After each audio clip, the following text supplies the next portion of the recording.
Bismillahirrahmanirrahim. Assalamu alaikum students. My name is Muhammad Farhan Khan Abbasi and you are watching Executive Coaching Center's online sessions.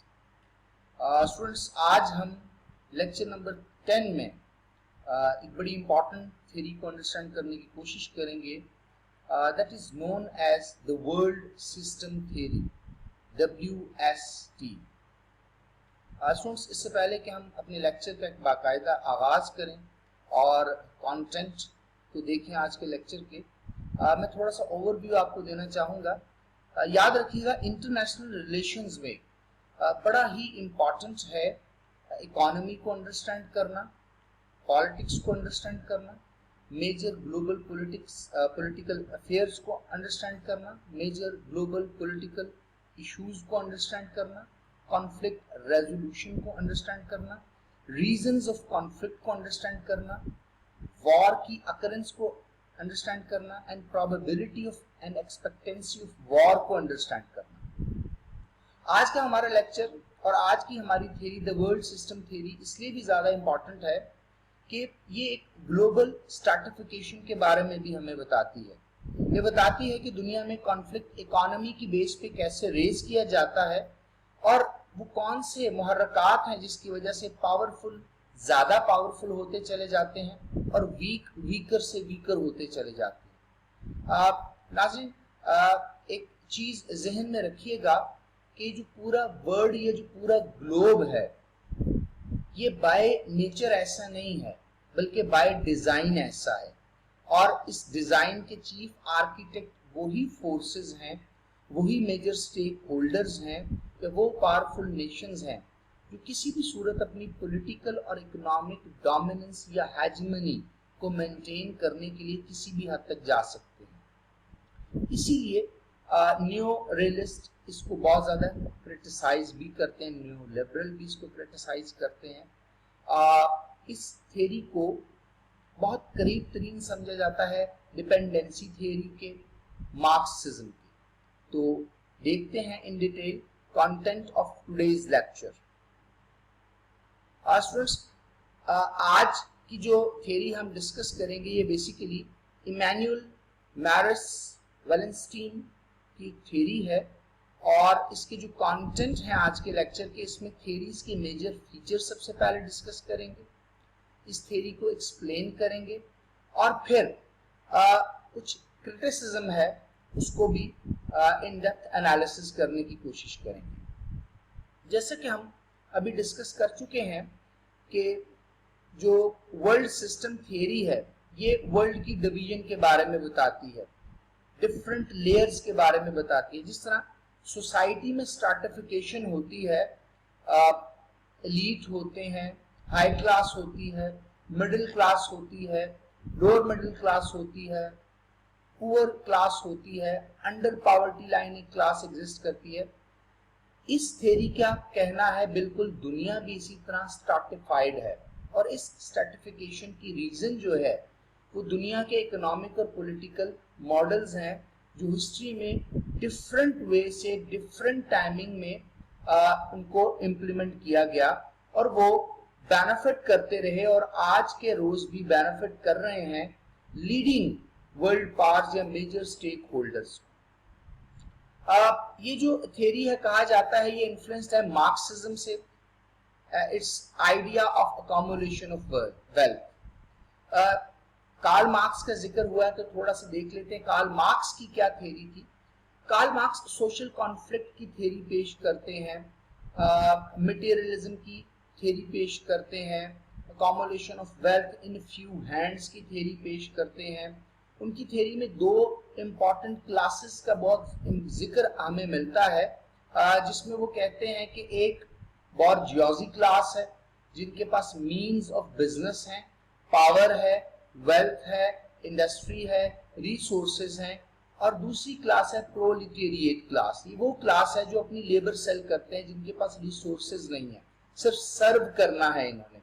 और इन दो classes का इतना reasonable gulf है कि जो बॉर्जियोजी class है वो with the passage of time more influential भी होती चली जाती है और इन्फ्लुएंशियल भी होती चली जाती है, ताकत भी ज्यादा आती है, एक इंडस्ट्री से 10 इंडस्ट्रियां लग जाती हैं, पॉलिटिकल एलीट बन जाते हैं, इंडस्ट्रियलाइज्ड हो जाते हैं, ग्रो करते हैं, उनकी फैमिलीज ग्रो करती हैं, वो ग्लोबल प्रोजेक्ट्स इनिशिएट करते हैं। और दूसरे एंड पर जो प्रोलिटेरिएट है यानी लेबर क्लास है, जो लेबरर्स हैं, वो दुनिया की बदतरीन मसाइल का शिकार रहते हैं। बिल्कुल ऐसा ही इस थ्योरी में हम देखेंगे कि एक ग्रुप ऑफ कंट्रीज हैं जो तादाद में बहुत कम है, जिनकी परसेंटेज ऑफ पॉपुलेशन दुनिया में बहुत कम है, लेकिन रिसोर्सेज बहुत ज्यादा है।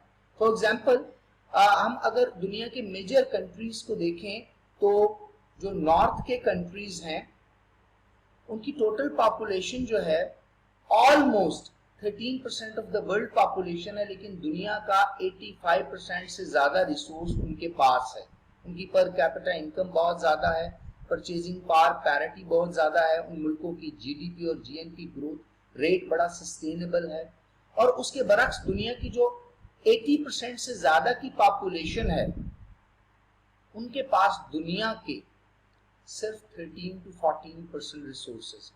और यही मैंने पहले लेक्चर के आगाज में अर्ज किया कि ये सिस्टम बाय नेचर या बाय डिफॉल्ट नहीं है, बल्कि बाय डिजाइन है, और इसी को हम अंडरस्टैंड करने की कोशिश करेंगे, और मार्क्सिज्म में भी हम इसको पढ़ चुके हैं।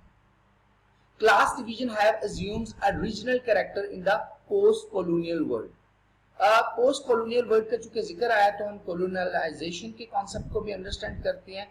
जब दुनिया डिफरेंट कॉलोनीज में बटी हुई थी, स्पेन की कॉलोनीज थी, फ्रांस की कॉलोनीज थी, यूनाइटेड किंगडम की कॉलोनीज थी, और दुनिया बहुत ज्यादा एक्सप्लॉइट हो रही थी। लेकिन जब इंडिपेंडेंस की बात आई, फ्रीडम की बात आई, नेशन स्टेट के कॉन्सेप्ट इमर्ज हुए, हमने देखा कि लैटिन अमेरिका में, अफ्रीका में, एशिया में, साउथ एशिया में, इवन यूरोप में नेशन स्टेट्स इमर्ज की।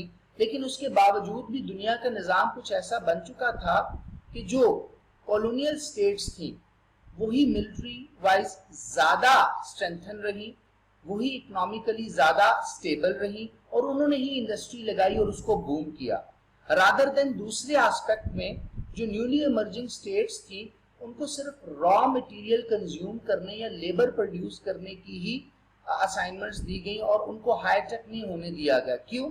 क्योंकि हाईटेक होने के लिए, मिलिट्री स्ट्रेंथ हासिल करने के लिए इकोनॉमी जरूरी है, और इकोनॉमी का होल्ड जो था वो उन्हीं कॉलोनियल पावर के पास था जो पोस्ट कॉलोनियल एरा में भी इंडस्ट्रियलाइज्ड स्टेट्स रही हैं। स्टूडेंट्स, इस थ्योरी के मुताबिक जो वर्ल्ड है it is been divided into 3 different segments. अगर आप देखें तो एक सेगमेंट को कोर कहा जाता है, द सेंटर, दूसरे सेगमेंट को सेमी पेरिफेरी कहा जाता है, और तीसरे सेगमेंट को पेरिफेरी कहा जाता है। इसको आम और सादा अल्फाज में अगर हम अंडरस्टैंड करने की कोशिश करें तो एक ऐसा है जो सेंटर है, जो न्यूक्लियस है, जो मेजर है, जिसने सबको कंट्रोल करना है, हेड ऑफिस है, और उसके साथ के एरियाज जो उसके साथ एडजेसेंट है उसको सेमी पेरिफेरी कहा, और जो उससे बहुत फासले पर है यानी बहुत ज्यादा सेमी पेरिफेरी और कोर पे डिपेंडेंट है उसको पेरिफेरी कह दिया।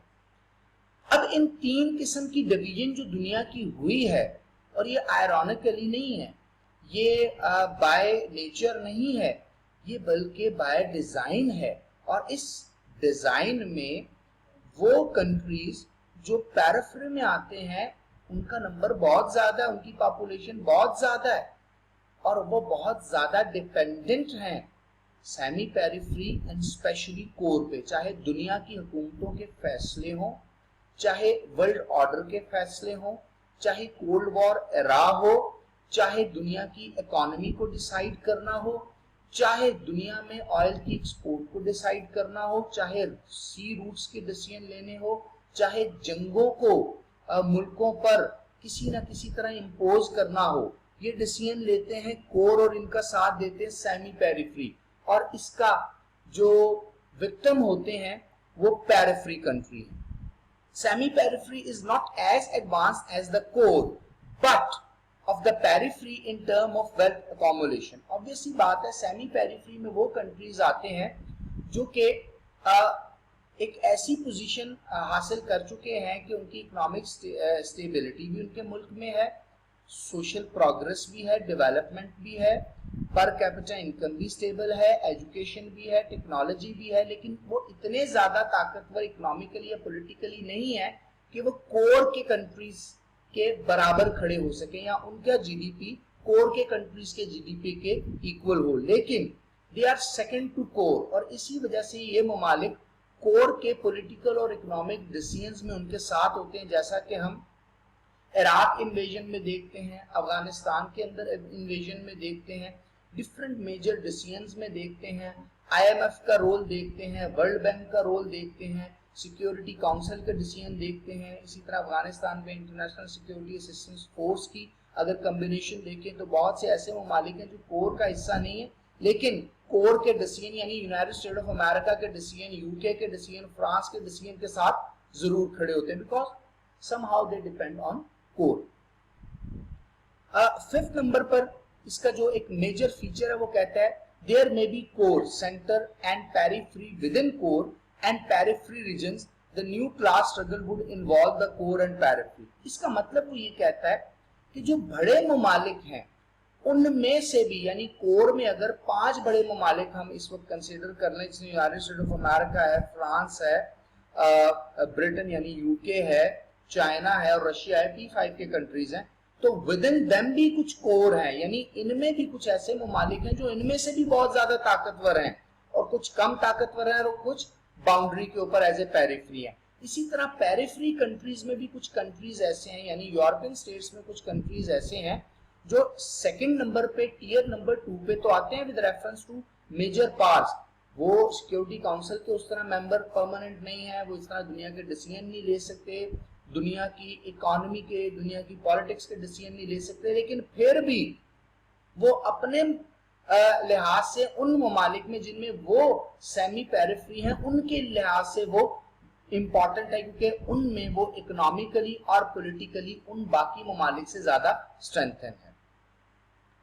पॉइंट नंबर 6 में कहते हैं dependency theory which comes closer to world system theory suggest that due to historical reasons the third world remains dependent on external foreign capital। obvious सी बात है, हिस्ट्री में कुछ ऐसे डिजाइन्स हमें नजर आते हैं, चाहे फर्स्ट वर्ल्ड वॉर हो, चाहे फर्स्ट वर्ल्ड वॉर की जो जितनी भी कैटास्ट्रॉफीज हैं और डिटीरियोरेशन है उसका इफेक्ट होना हो, उसमें इन्वॉल्व होना हो, चाहे उसके बाद लीग ऑफ नेशन के डिसीजन हो, चाहे नाजीज का एग्रेशन हो, चाहे सेकेंड वर्ल्ड वॉर के रिजल्ट्स हो, तो बहुत से ऐसे ममालिक हैं जो कहीं ना कहीं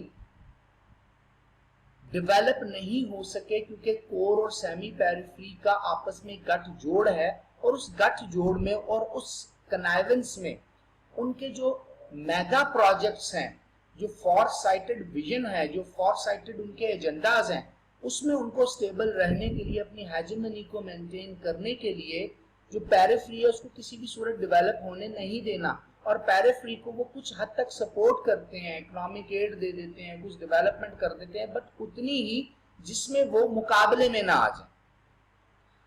इनक्लेव इकोनॉमी का कॉन्सेप्ट हम देखते हैं, and national capitalist are responsible for under development in third world region. Students, enclave economy का कॉन्सेप्ट ऐसा है कि कुछ ऐसी इकोनॉमी डेवलप की जाए कि जो अंडर डेवलप कंट्रीज हैं वो डेवलपिंग कंट्रीज की रेस में जाने के लिए एक अलग जद्दोजहद उनको चाहिए हो, टेक्नोलॉजिकली बहुत ज्यादा एडवांस होना उनको जरूरी हो, एजुकेशन में बहुत आगे जाएं, रिसर्च में बहुत आगे जाएं, अपने सोशल पॉलिटिकल इश्यूज को रिजॉल्व करें, जो कि इतने ज्यादा मसाइल से निकलना उनके लिए बहुत मुश्किल है, तो फिर वो डिपेंडेंट होते हैं एड इकोनॉमी पे, या उनकी इकोनॉमी ऐसी होती है कि उनको सिर्फ रॉ मटेरियल प्रोड्यूस करके सेल आउट करना है, एग्रीकल्चर प्रोडक्शन करेंगे, एग्रीकल्चर लगाएंगे और बड़े ममालिक को वो बेचेंगे अपनी, जिस तरह हम देखते हैं लेदर प्रोडक्शन करते हैं बहुत से कंट्रीज, मिल्क प्रोडक्शन करते हैं, व्हीट प्रोडक्शन करते हैं, राइस प्रोडक्शन करते हैं, कॉटन प्रोडक्शन करते हैं, लेकिन उन ममालिक में एक एस्टेब्लिश्ड इंडस्ट्री न होने की वजह से, प्रॉपर एनर्जी ना होने की वजह से, प्रॉपर एजुकेशन रिसर्च ना होने की वजह से वो रॉ मटेरियल ही सेल करते रहते हैं, और वही रॉ मटेरियल जब बड़े ममालिक यानी कोर या सेमी पेरिफेरी में जाता है और वहां की इंडस्ट्री से फिनिश गुड बन के आता है, तो फिर इन्हीं 80% ऑफ पेरिफेरी में यानी इसी 80% पॉपुलेशन में उसको दोबारा सेल कर दिया जाता है। ये कंज्यूमर मार्केट क्रिएट की जाती है और इसलिए इसको बढ़ने नहीं दिया जाता। यानी एक तरफ आप एड देते हैं उस मुल्क को डेवलप होने के लिए, दूसरी तरफ आप उनको अपनी प्रोडक्ट सेल करते हैं ताकि उस एड वाले पैसे से वो दोबारा आपकी प्रोडक्ट लें और आपकी ही इंडस्ट्री को स्टेबल करें। इस तरह के हम यहाँ पर देखते हैं कि ब्रिटेन एंड फ्रांस कोर में आते हैं, India and south Africa semi periphery में है, कीनिया और अल्जीरिया पेरिफ्री में है। फॉर एग्जांपल इसके अकॉर्डिंगली अगर देखें तो इंडिया डिपेंडेंट है ब्रिटेन पे। ब्रिटेन जो है वो इंडिया से और उसके साथ साथ कीनिया से मैक्सिमम रॉ रिसोर्सेज लेता है और फिनिश गुड्स बनाकर फिर उन्हीं को वापस रीसेल कर देता है। आज स्टूडेंट्स अब एक्सप्लेनेशन की तरफ आते हैं। तो एक्सप्लेनेशन में जिस तरह मैंने कुछ चीजों का जिक्र किया, तो हम इस चार्ट को देखते हैं कि अगर कोर के कंट्रीज को देखा जाए तो ये वो कंट्रीज हैं जो इकोनॉमिकली स्टेबल हैं, मिलिटरली स्ट्रेंथन हैं और इसके साथ साथ पॉलिटिकली साउंड है। इन सब के एक ही डिसीजन होते हैं। जिस तरह कनाडा है, फ्रांस है, जर्मनी है, जापान है, यूनाइटेड किंगडम है, यूनाइटेड स्टेट ऑफ अमेरिका है, ये आज के दौर के कोर के कंट्रीज हैं। ऑब्वियस सी बात है सेमी पेरिफेरी का जिक्र करेंगे, चाइना है, इंडिया है, आयरलैंड है, मैक्सिको है, पाकिस्तान है, पनामा है। और अगर पेरिफेरी में जाएंगे तो ये बहुत ज्यादा डिपेंडेंट कंट्रीज हैं, जिसमें अफगानिस्तान है, बोलिविया है, चैड है, इजिप्ट है, उसके अलावा फिलीपींस है, वियतनाम है। अब ये वो कंट्रीज हैं जिनकी इकोनॉमिक जो डेवलपमेंट है वो इनकंसिस्टेंट है, सोशल डेवलपमेंट नहीं हो पा रही, पॉलिटिकली अनस्टेबल है। इनमें से कुछ कंट्रीज जिस तरह अफगानिस्तान हो गया, वॉर रिडन कंट्री है। कुछ ऐसे कंट्रीज हैं जहां पर आप देखते हैं एक्सट्रीमिज्म है, जहां पर आप देखते हैं बहुत ज्यादा टेररिज्म के आपको बहुत से ऐसे वहां पर रूट्स नजर आती हैं। चूंकि अनएम्प्लॉयमेंट बहुत ज्यादा है, सोशल डिस्ट्रेस बहुत ज्यादा है, डैमेज बहुत ज्यादा उन मुल्कों में है, तो वो फिर अपना रॉ मटेरियल सेल करते हैं, लेबर सेल करते हैं। अब ये हो कैसे रहा है इसको देखते हैं। Europe became wealthy by maintaining economic and military dominance over other nations. Exploited nations will never modernize as long as they are oppressed by western nation. इस एक्सप्लेनेशन में वो कहता है कि यूरोप सेकेंड वर्ल्ड वॉर के बाद develop इसलिए हो गया, एक तो उसको मार्शल प्लान में अमेरिका ने बहुत ज्यादा सपोर्ट किया, दूसरी तरफ रशियन सोवियत उसको ईस्टर्न यूरोप को कर रहे थे और अमेरिकन वेस्टर्न यूरोप को कर रहे थे। दूसरी इंपॉर्टेंट चीज ये है कि वो जल्दी से स्टेबल हुआ, इंडस्ट्रियलाइज्ड हुआ, मेजर स्टेक होल्डर्स में आया, डिसीजन मेकिंग में आया, लेकिन ये बाकी ममालिक को उस तरह से मौका नहीं मिलता। लैटिन अमेरिकन कंट्रीज को देख लें, अफ्रीकन कंट्रीज को देख लें, आप साउथ एशियन कंट्रीज को देख लें, उनको वैसा मौका नहीं मिलता, वो अपने मसाइल में ही घिरे रहते हैं। For example Latin American trade a lot with Europe and remained under developed. अब अगर ट्रेड ही जरूरी है आपस में करना, तो बहुत से ममालिक ऐसे हैं जो बहुत ज्यादा ट्रेड करते हैं, बट इंपॉर्टेंट चीज ये है कि ट्रेड किया क्या जा रहा है। आप उनको फॉर एग्जाम्पल अगर डिपेंडेंट कंट्री है या पेरिफेरी के कंट्री है और उनको गंदुम बेच रहे हैं, कपास बेच रहे हैं, चमड़ा बेच रहे हैं, लेबर फोर्स बेच रहे हैं, सर्विसेज बेच रहे हैं, और उसके बदले में वो आपसे अपनी, एक तो उनकी इकोनॉमी सेटल्ड है तो उनकी करेंसी बहुत हाई वैल्यू होती है, हाई रेटेड होती है, आपकी करेंसी से बहुत ज्यादा स्ट्रांग होती है। वो आपको एक हाई टेक प्रोडक्ट, कोई कंप्यूटर, कोई लैपटॉप, कोई वेबकैम, कोई ऑटोमोबाइल, कोई और मेडिकल साइंस की कोई इंस्ट्रूमेंट आपको सेल करते हैं, थाउजेंड्स ऑफ डॉलर्स में आप उनसे जब वो लेते हैं, तो जो चीज आपने उनको बेच के पैसे कमाए होते हैं वो तो एक प्रोडक्ट या एक लिमिटेड एरिया में ही आपके एक्सपेंस हो जाते हैं, और आपको टेक्नोलॉजिकली और दूसरी तरफ एजुकेशन में एडवांसमेंट के लिए फिर उन पर डिपेंडेंट होना पड़ता है। जिस तरह अगर हम इधर जापान की एग्जांपल लें, तो उसने यूरोप के साथ ट्रेड नहीं किया बल्कि अपने आप को ही डेवलप करने की कोशिश की, नेशनलिस्टिक इकोनॉमी पे बिलीव किया, मर्केंटाइलिज्म पे बिलीव किया, और जापान उस रेस में उनके बराबर आ गया। एक और चीज हम एक्सप्लेनेशन में अंडरस्टैंड करेंगे कि वर्ल्ड सिस्टम थियरी कहती है we need to study the entire global economy as a world system. अगर हम किसी एक नेशन की, किसी एक मुल्क की, किसी ज्योग्राफिकल एरिया की इकोनॉमी को अंडरस्टैंड करेंगे तो फिर हम पूरी दुनिया की इस डिवीजन, कोर, सेमी पेरिफेरी और पेरिफेरी को अंडरस्टैंड नहीं कर सकते।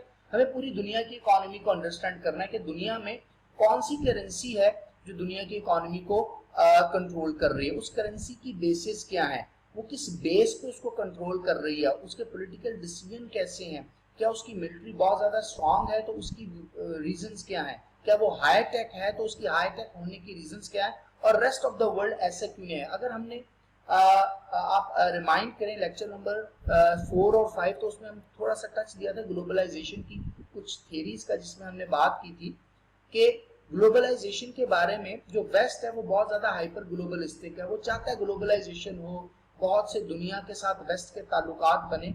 उससे फायदा किसको, उससे फायदा ज्यादा वेस्ट को है, क्योंकि अपनी प्रोडक्ट वेस्ट बेचेगा, अपनी टेक्नोलॉजी वेस्ट सेल करेगा।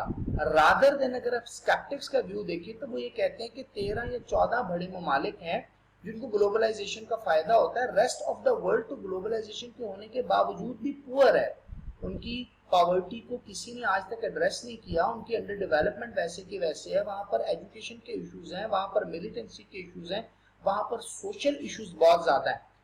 बिल्कुल वैसे ही वो कहते हैं we can't understand the fate of single country without understanding how it fits into the overall system. अब ओवरऑल सिस्टम में तो बहुत ज्यादा कंपटीशन, और कंपटीशन में आने के लिए आपको पैरेलल साइमल्टेनियसली इकोनॉमिक डेवलपमेंट चाहिए, पॉलिटिकल डेवलपमेंट चाहिए, और सोशल सेक्टर डेवलपमेंट चाहिए, हाई टेक्नोलॉजी चाहिए, इंडस्ट्रियलाइजेशन चाहिए, रिसर्च एंड एजुकेशन में इन्वेस्टमेंट चाहिए, ग्रोथ चाहिए।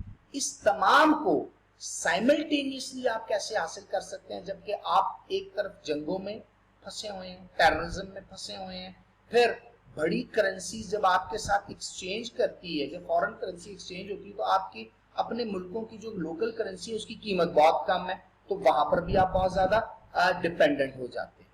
Countries are not poor because of their own specific history और इंटरनल कैरेक्टरिस्टिक, जिसका मैं भी जिक्र कर चुका, rather they are poor because of their position relative to others in global capitalistic system. अगर आप देखें तो अगर आपको यहाँ कोर में पोजीशन कर दिया जाए, बेनिफिट आपको ज्यादा दिए जाए, इंडस्ट्री आपकी, तो आपकी पोजीशनिंग है ये है पेरिफेरी में बाय डिजाइन। फॉर एग्जांपल अगर पाकिस्तान का मॉडल पिछले 18 साल में देखें तो पाकिस्तान को सबसे ज्यादा नुकसान वॉर ऑन टेरर से हुआ, जो हमारी जंग कतन नहीं थी। उसके बाद पाकिस्तान में मिलिटेंसी आ जाती है, एक्सट्रीमिज्म आ जाता है। अब इस जंग व जदल के माहौल में हमारी इकोनॉमी बिल्कुल डंप हो जाती है, हमारी लोकल इंडस्ट्री बिल्कुल जीरो हो जाती है, कैपिटल जो है वो फ्लाइट कर जाता है एडजेसेंट कंट्रीज में, जिस तरह इंडिया और बांग्लादेश में हमारी इंडस्ट्रीज शिफ्ट हो जाती हैं, पर कैपिटल इनकम बहुत लो हो जाती है, हम डिपेंडेंट हो जाते हैं आईएमएफ और वर्ल्ड बैंक के लोन के, जिसका सूद भी बढ़ता चला जा रहा है। हमारे मुल्क में करप्ट गवर्नमेंट्स हैं, ये भी बाय डिजाइन किया जाता है इंटरनेशनल जो मोनोपोली है या इंटरनेशनल स्टेक होल्डर है उनकी तरफ से। तो फिर क्या हुआ, अब हम 18 साल से जंग भी लड़ रहे हैं और दुनिया से 18 साल पीछे भी हो गए। अगर आज के दिन भी हम एफर्ट करना शुरू करें, एजुकेशन पे फोकस करें, रिसर्च पे फोकस करें, इकोनॉमिक डेवलपमेंट करें, इंडस्ट्री लगाएं, एम्प्लॉयमेंट क्रिएट करें, अपने मुल्क को अमन पसंद मुल्क यानी पीसफुल बनाने की कोशिश करें, इंटरनेशनल रिलेशन और डिप्लोमेसी और फॉरेन पॉलिसी में एक्टिविज्म का मुजाहरा करें, अपने नेबर्स के साथ अपने जो रिलेशंस है वो बेहतर करें, डिस्प्यूट को मिनिमाइज करें, फिर भी हम दुनिया से, इवन के अपने रीजन से भी 18 साल पीछे रह जाएंगे। कंट्रीज आर नॉट पुअर, जैसे कि हमने जिक्र किया, इनकी पोजीशनिंग है वर्ल्ड सिस्टम में कहां पर होती है। क्लासिकल इकोनॉमिक थ्योरी है या इकोनॉमी की एक थ्योरी है, इसको यहाँ डिस्कस करना बहुत जरूरी है क्योंकि it is also an economic theory. World system theory economy को ही डील करती है। ये इंटरनेशनल पॉलिटिकल इकोनॉमी है, global political economy, it is a subject in MPhil और even though in masters and PhD. तो इसमें ये पढ़ाया जाता है वर्ल्ड ग्लोबल पॉलिटिकल इकोनॉमी या इंटरनेशनल पॉलिटिकल इकोनॉमी। तो उसमें क्लासिकल इकोनॉमिक थ्योरी या मॉडल जरूर पढ़ाया जाता है। ये मॉडल क्या कहता है? ये मॉडल ये कहता है कि अगर कोई मुल्क स्पेशलाइजेशन और ट्रेड पे फोकस करे तो वो बहुत आगे जा सकता है। फॉर एग्जांपल अगर किसी मुल्क की स्पेशलाइजेशन है कि वो प्रोडक्टिविटी कर सकता है एग्रीकल्चर में, लाइफ स्टॉक में, तो वो बस उसी के ऊपर काम करता जाए, लगा रहे इररिस्पेक्टिव ऑफ द फैक्ट कि उसकी वो जो प्रोड्यूस है वो मार्केट में या दुनिया में किस अमाउंट पे बिकेगी। और जो दुनिया हाईटेक दुनिया है जिससे उसको बहुत सी चीजें खरीदनी है, परचेज करनी है, वो कितनी होंगी। फॉर एग्जांपल मैं आपको एक छोटी सी मिसाल दूं कि आपने अगर एक लैपटॉप 80-90 हजार रुपए का परचेज करना है जो कि हाई टेक है और बाहर की वेस्ट की जो लेटेस्ट कंपनीज हैं वो उसको बना रही हैं, तो उसके बदले में आपको कितने टन ऑफ गंदम या कितने टन ऑफ जो लेदर है या कितने टन ऑफ राइस उनको देना पड़ेगा, या एक्सचेंज में कितनी अमाउंट देनी पड़ेगी। तो अगर आप पैसे एग्रीकल्चर पे स्पेशलाइज रहेंगे और दूसरे मीन्स जो दुनिया जिस तरफ जा रही है उसको अडॉप्ट नहीं करेंगे, तो फिर आप कभी भी उनके कंपैटिबल नहीं बन सकते। For example countries that can produce bananas और coffee efficiently should concentrate on that specialisation leads to win win situation.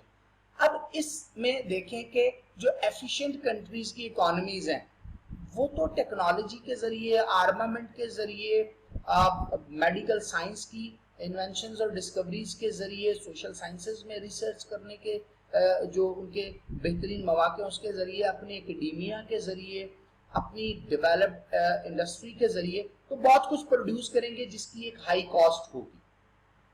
World system theory इसको क्रिटिसाइज ऐसे करती है कि वर्ल्ड सिस्टम थ्योरी का जो पहला क्रिटिसिज्म है वो कहता है specialisation in low tech production example banana में produce profit in short term. Profit तो आपको मिलता रहेगा, दुनिया आपकी चीज परचेज करेगी, but there is a cost. वो कॉस्ट क्या है? Countries fail to develop industry and sophisticated technology that could lead to great profit in future agreement. In the long run, countries would be better off developing high-tech industry rather than just producing coffee. तो आप उन मुल्कों से तो compete नहीं कर सकते जो अपनी टेक्नोलॉजी बेच रहे हैं। फॉर एग्जाम्पल सिंगापुर की मिसाल लेते हैं, जो छोटा सा एक मुल्क है, पाकिस्तान के एक सूबे से भी बहुत छोटा है, उसका जो जीडीपी है वो पाकिस्तान के जीडीपी से 10 टाइम्स ज्यादा है, बिकॉज वो हाई टेक है। वो टेक्नोलॉजी बनाता है और टेक्नोलॉजी सेल करता है। उनकी प्रोडक्ट्स, उनके मोबाइल्स, उनके लैपटॉप्स, उनकी इंडस्ट्री को अगर आप गौर से देखिए तो वो हाई टेक। इसी तरह बहुत से कंट्रीज हैं जो टूरिज्म को प्रमोट कर रहे हैं। और वेस्ट में आप कल्चर देखें, इवन के वेस्ट में अगर आप हॉलीवुड में देखें तो कितना ज्यादा पैसा वो अपने एक मूवी इंडस्ट्री से कमा लेते हैं, शोबिस इंडस्ट्री से कमा लेते हैं, फैशन इंडस्ट्री से कमा लेते हैं। फिर फैशन की प्रोडक्ट्स दुनिया में 21% जो परचेजिंग होती है उसमें फैशन की प्रोडक्ट्स, तो वो वहां पर बहुत ज्यादा। और आप उसके रिस्पॉन्स में क्या, फिर एक मल्टीनेशनल कॉर्पोरेशन का भी आजकल एक वेब बिछा हुआ है। जिस तरह आप देखें कि वेस्ट की जो है कोक है, जिलेट है, सिटी बैंक है, सैमसंग है, नोकिया है, माइक्रोसॉफ्ट है, एचपी है, मेलबर्न है, आपके सामने मिसाल है अमेजॉन है, अलीबाबा है। ये कितने बड़े प्रोडक्ट्स हैं जो आज पूरी दुनिया पे छाए हुए हैं। तो इसके रिस्पॉन्स में अगर आप सिर्फ और सिर्फ रॉ मटेरियल ही बेचते रहेंगे और उसमें स्पेशलाइजेशन लेंगे और हाई टेक में, बैंकिंग में, कॉर्पोरेट सेक्टर में, इंडस्ट्रियलाइजेशन में, सीमेंट इंडस्ट्रीज में, आपकी हाई टेक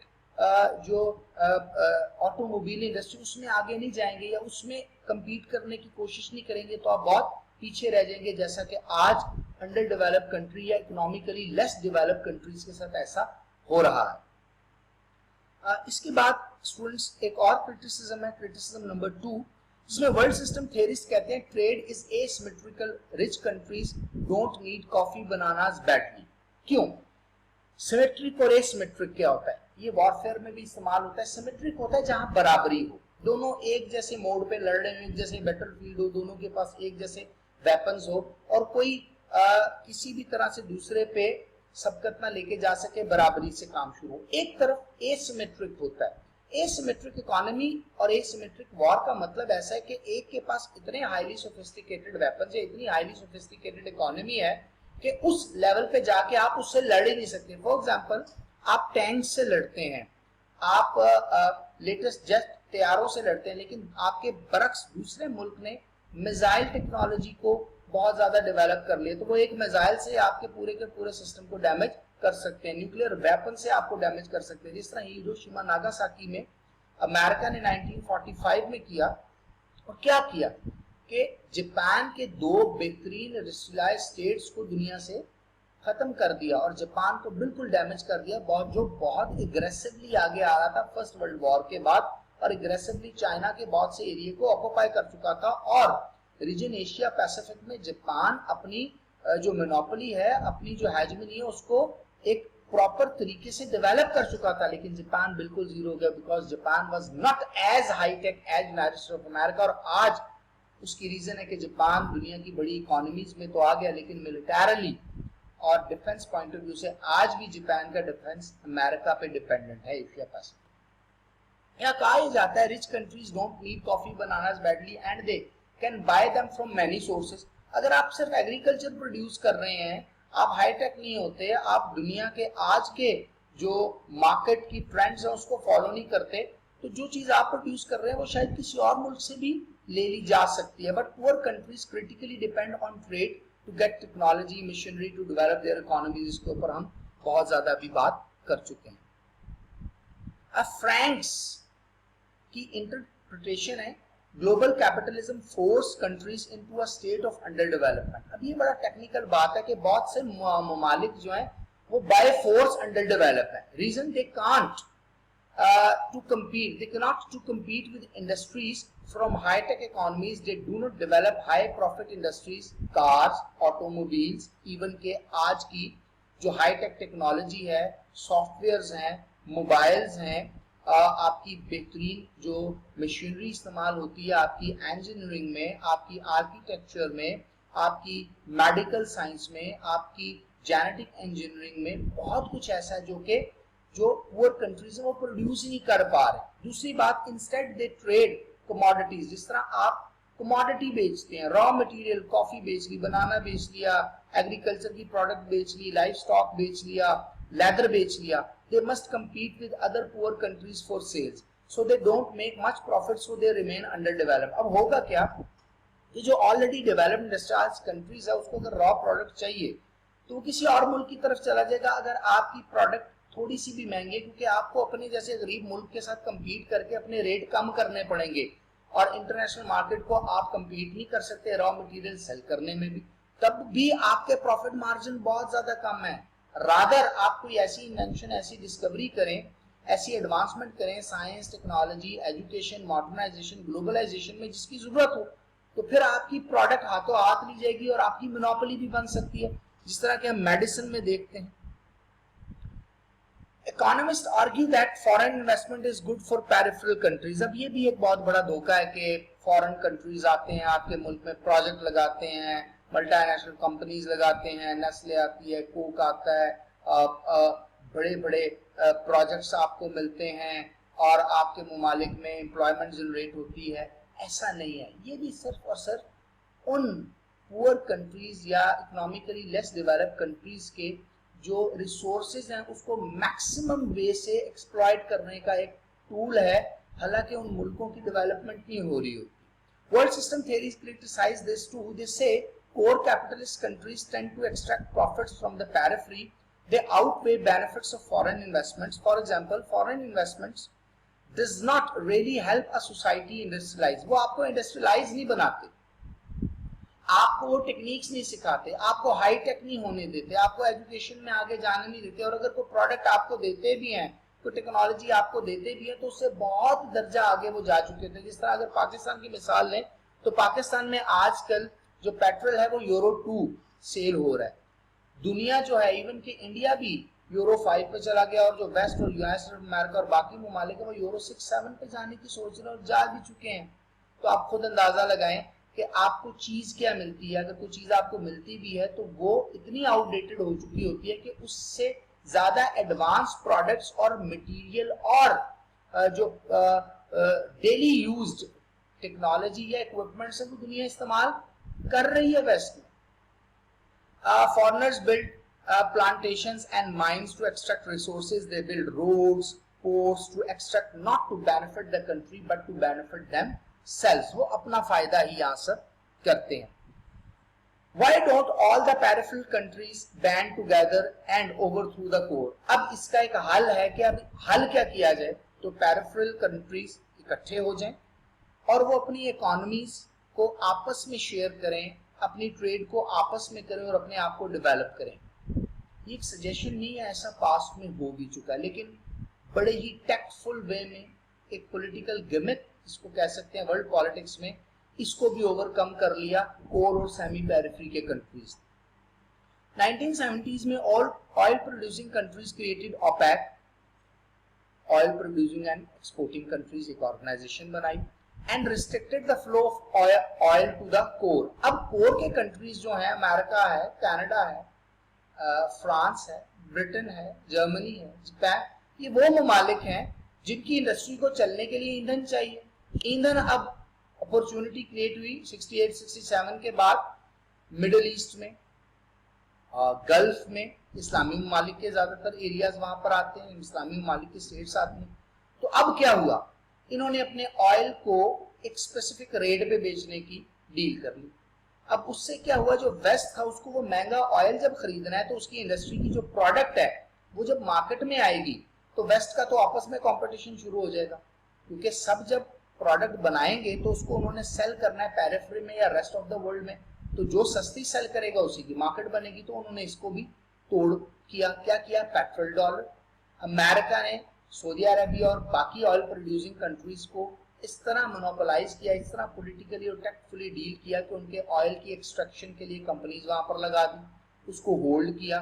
फिर गल्फ और मिडिल ईस्ट में डिफरेंट किस्म की एनिमोसिटीज थी मुस्लिम रूलर्स की आपस में, वहां डेमोक्रेसी को डेवलप नहीं होने दिया गया, वहां एजुकेशन को आगे नहीं जाने दिया गया, और डिफरेंट जो मोनार्क्स या डिक्टेटर्स थे उनको स्ट्रेंथन किया कि और एक दूसरे से लड़ाया गया। जिस तरह कुवैत को आप देख लें, ईरान इराक को आप देख लें, लीबिया का आप देख लें, इजिप्ट का आप देख लें, तो ये डिवीजन इनमें कर दी गई, डिवाइड किया गया और रूल किया गया। रिजल्ट में क्या हुआ, हाई गैस पाइप प्राइसेस हुई, ओपेक कंट्रीज गॉट रिच। हमने देखा कि बहुत से ओपेक कंट्रीज में सऊदी अरेबिया में हमारे सामने है, इसमें हमारे पास गल्फ स्टेट्स हमारे सामने है, यूनाइटेड अरब एमिरेट्स हमारे सामने है, और बहुत से ऐसे ममालिक हमारे सामने जो पहले से ज्यादा बेहतर कंडीशन में आए, यानी इकोनॉमिकली बेहतर हो गए। Though eventually the West made friends with Saudi Arabia and others who lowered prices, why doesn't this happen all the time? तो वही मैंने जो जिक्र किया कि फ्रेंडशिप की, डिप्लोमेटिक शेयर किया, एक दूसरे के साथ पॉलिसी शेयर की और उनको आपस में लड़ाया और डिवाइड किया, और फिर जो प्राइसेस थी अपनी मर्जी की ली, बल्कि काफी हद तक फ्री में ऑयल भी लिया और उससे अपनी इंडस्ट्री को चलाया। दोबारा क्यों नहीं हो सकता है, लेकिन आजकल के इस एनार्किक वर्ल्ड में एज द रियलिस्ट से ये बड़ा मुश्किल है।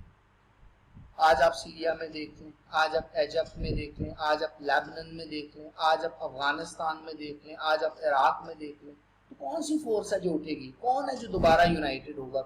OIC की आप हालत आज देख लें, मुस्लिम कंट्रीज की हालत आप आज देख लें, मुस्लिम ब्लॉक का आप आज हशर देख लें, D8 कंट्रीज को देख लें, लीग ऑफ नेशन को देख लें, गल्फ कॉर्पोरेशन काउंसिल को देख लें, ये तो मिलके एक अपना करेंसी भी बनाने चले थे, अपनी एक अरब की डोमिनेंस भी करने चले थे, लेकिन आज ये एक दूसरे के खिलाफ है। यमन और सऊदी का इशू सबके सामने है, किस तरह सऊदी अरबिया अमेरिका के हक में सीरिया के खिलाफ लड़ रहा है, किस तरह ईरान, चाइना और रशिया जो है एंटी अमेरिकन ब्लॉक के तहत सीरिया में फाइट कर रहे हैं, किस तरह पाकिस्तान में टेररिज्म प्रमोट हो रहा है, उसमें इंडिया का कितना हाथ है, अफगानिस्तान कैसे इन्वॉल्व हो रहा है, और बहुत सी रिजर्वेशन है। तो पॉलिटिकली इनको एक गिमिक के तहत, एक करतबबाजी के तहत मैनेज और मनूवर किया जाता है ताकि अपनी मोनोपोली को कायम रखा जाए। Military dominance of the waste example. अब एक और जो लास्ट में वेल्सिंगटाइन की एक्सप्लेनेशन है कि अब ये दुनिया का एग्जिस्टिंग सिस्टम चल कैसे रहा है, यानी कोर, सेमी पेरिफेरी और पेरिफेरी बिल्कुल अपनी अपनी जगहों पे कैसे हैं। पेरिफेरी कोर में नहीं, सेमी पेरिफेरी में नहीं आ पा रही और सेमी पेरिफेरी कोर में नहीं जा पा रहा, ये कैसे हो रहा है। तो जो कोर के ममालिक है वो कैसे काम कर रहे हैं, सेमी पेरिफेरी और पेरिफेरी के कैसे कर रहे हैं। ये कहते हैं कि military dominance of the waste example, US overthrew any Latin American government that tried to oppose the US. अब ये क्या करते हैं, लैटिन अमेरिकन कंट्रीज में आप देख लें अगर, तो आपको बहुत से ममालिक मिलेंगे, वेस्ट इंडीज मिलेगा, क्यूबा मिलेगा, और बहुत से ऐसे ममालिक आपको छोटे बड़े मिलते हैं। उनको किसी भी सूरत अमेरिकन या उनकी किसी गवर्नमेंट को चलने नहीं देते। वो गवर्नमेंट या वो लीडर्स जो अपने आप को सेमी पेरिफेरी से निकाल के सेमी पेरिफेरी में आना चाहते हैं, डेवलप होना चाहते हैं, तो मिलिटरीली उनको डील किया जाता है। Ideological commitment to the system, people believe capitalism is fair. अब क्या दुनिया में प्रोजेक्शन भी की गया है कि democracy is the best political system and capitalism is the best economic system. अब कैपिटलिज्म में क्या है, कैपिटलिस्ट तो ज्यादा से ज्यादा मुनाफे की तरफ जाएंगे, और ऑब्वियस ही बात है जब कैपिटलिज्म रहेगा, कैपिटलिज्म सस्टेन करेगा, तो उसका बेनिफिट नए दौड़ में शामिल होने वाले को नहीं है, क्योंकि उसने अभी दौड़ शुरू की और बहुत से लोग दौड़ में कई हजार किलोमीटर आगे हैं, तो उस तक तो पहुंचना नामुमकिन है। इसी तरह ये कहते हैं कि जो मार्क्सिज्म एक फॉल्स कॉन्शियसनेस है, फॉल्स इकोनॉमिक सिस्टम है। The existence of the semi periphery, अब सेमी पेरिफेरी एग्जिस्ट करती है। अब सेमी पेरिफेरी की एग्जिस्टेंस का क्या फायदा होता है? जो सेमी पेरिफेरी में कंट्री है वो कोर के कंट्रीज यानी अमीर और रिच ममालिक का साथ देते हैं बहुत से पॉलिटिकल और इकोनॉमिक डिसीजन में, जिसका बेनिफिट फिर वो अमीर ममालिक उनको देते हैं। और ये दोनों मिलके पेरिफेरी जो 80% पॉपुलेशन का एरिया है उसके रिसोर्सेज को, उसकी इकोनॉमी को, उसकी मैन पावर को, उसके रॉ मटेरियल को एक्सप्लॉइट करते हैं।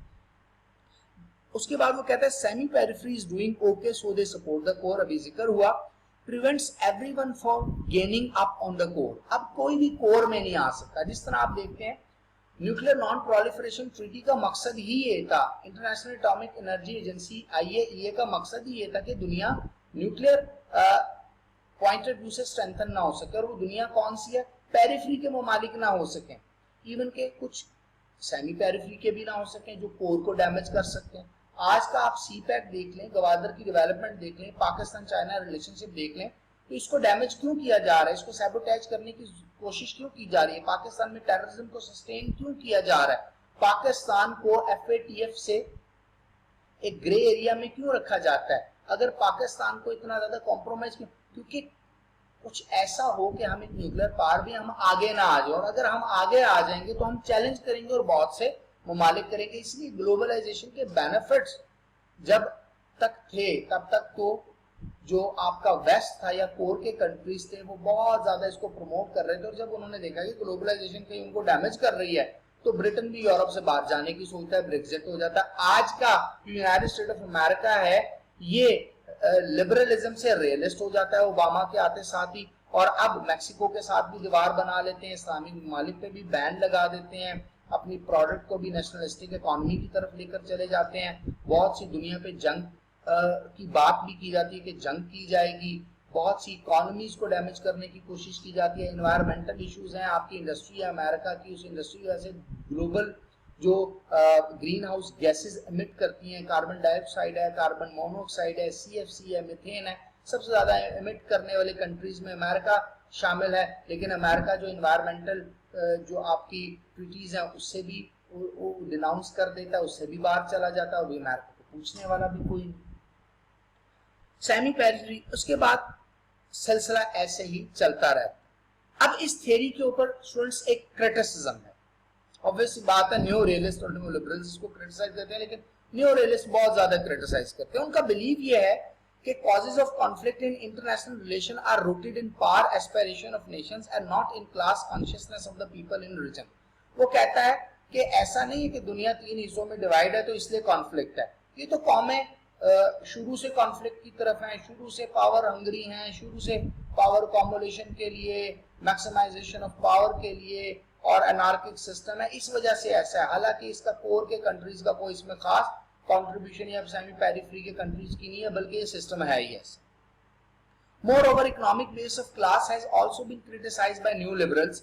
Classes may also be formed on the basis of political power or social configuration and not only on economic factors in both core and periphery regions, but the proponents of world system theory have ignored this reality। वो कहते हैं classes जो है वो तो social divisions होती हैं और बहुत से डिविजन, इकोनॉमिक फैक्टर तो नहीं है। दुनिया ऐसी तो नहीं है जिसको बड़ा ही मैकेनिकली और बड़ा ही टेक्निकली डिजाइन कर दिया जाए और उसमें कोर हो, सेमी पेरिफेरी हो, पेरिफेरी और पेरिफेरी को सेमी पेरिफेरी या कोर में आने ना दिया जाए, अपॉर्चुनिटी क्रिएट ना होने दी जाए या उनको आगे बढ़ने ना दिया जाए। तो ये वर्ल्ड सिस्टम थ्योरी है, ये सिर्फ और सिर्फ एक ख्यालात हैं और ऐसा एग्जिस्ट नहीं करता, ये न्यू रियलिस्ट और न्यू लिबरल्स का कहना है। सो इस आज की थ्योरी पढ़ के एक चीज का तो अंदाजा हुआ कि दुनिया बाय डिजाइन चल रही है। चाहे आप दुनिया का मीडिया देखें, मीडिया का प्रोपेगेंडा देखें, चाहे आप दुनिया के अंदर इकोनॉमिक डिवीजन देखें, चाहे आप देखें कि दुनिया में कौन सा मुल्क कहाँ पे फिट इन है बाय डिजाइन, उसको कौन सी पोजीशन दी गई है। कहा जाता है आप इतना मैटर नहीं करते जितनी आपकी पोजीशन मैटर करती है, क्योंकि जिस पोजीशन पे आप हैं तो फिर आपकी बात भी मैटर करेगी, आपकी फॉरेन पॉलिसी भी मैटर करेगी, आपके डिसीजंस भी मैटर करेंगे, और उसके साथ साथ आपका स्टेचर भी दुनिया में मैटर करेगा। अब आपकी पोजीशन अगर इकोनॉमिकली डेवलप कंट्री की नहीं है, पॉलिटिकली स्टेबल कंट्री की नहीं है, एक पीसफुल कंट्री की नहीं है, पुअर हैं, बहुत ज्यादा डिटीरियोरेटेड हैं, अपने मसाइल का खुद हल नहीं कर सकते, तो फिर आपकी फॉरेन पॉलिसी की क्या से होगी? आपकी फॉरेन पॉलिसी के कौन से डिसीजन है जो दुनिया मानेगी? और इसीलिए अगर आप नरेंद्र मोदी का मॉडल देखें 2014 से आज तक का, जो ग्रेटर इंडिया का मॉडल उन्होंने प्रेजेंट किया, जिसमें इकोनॉमिक एक्टिविज्म नजर आता है, वो बिल्कुल इसी तरह था, इसीलिए था कि अपनी पोजीशनिंग की जाए। एज ए कंट्री पाकिस्तान हमें भी ऐसा करना चाहिए और इस पर सोचना चाहिए और वर्ल्ड सिस्टम थ्योरी को इन डेप्थ एनालिसिस करना चाहिए और अपनी पोजीशन को अंडरस्टैंड करना चाहिए। और ये फोर्स ही करना चाहिए कि अगर हम आज से ही कुछ करने की कोशिश करें, अपने मुल्क में डेमोक्रेसी को स्ट्रेंथन करें, पॉलिटिकल स्टेबिलिटी लेके आए, राइट गवर्नमेंट हो, ईमानदार लोग हो, अकाउंटेबिलिटी हो, रूल ऑफ लॉ हो, right man for the right job हो, मेरिटोक्रेसी हो, और इसके साथ साथ जो मुल्क के साथ ईमानदारी से बेहतरीन लोग इस मुल्क में सर्व करें। तो स्टूडेंट्स, आप यकीन जानिए कि आज से ही हम अपने मुल्क को ऊपर की तरफ लेके जा सकते हैं। होप आपको आज का लेक्चर इंटरेस्टिंग था, बड़ा मजेदार था, क्योंकि अब हम मेजर थ्योरीज पढ़ के आगे की तरफ आ रहे हैं और इसके साथ साथ अब हम इंटरनेशनल रिलेशन के कॉन्सेप्ट को काफी हद तक अंडरस्टैंड करने के काबिल भी होते चले जा रहे हैं और आगे हम इश्यूज की तरफ जाएंगे जहां इन थ्योरीज को हम इम्प्लीमेंट भी करेंगे। आपको उम्मीद है आज का लेक्चर समझ आया होगा। कल तक के लेक्चर के लिए इजाजत दीजिए। Wish you best of luck. अल्लाह हाफिज़ नासिर।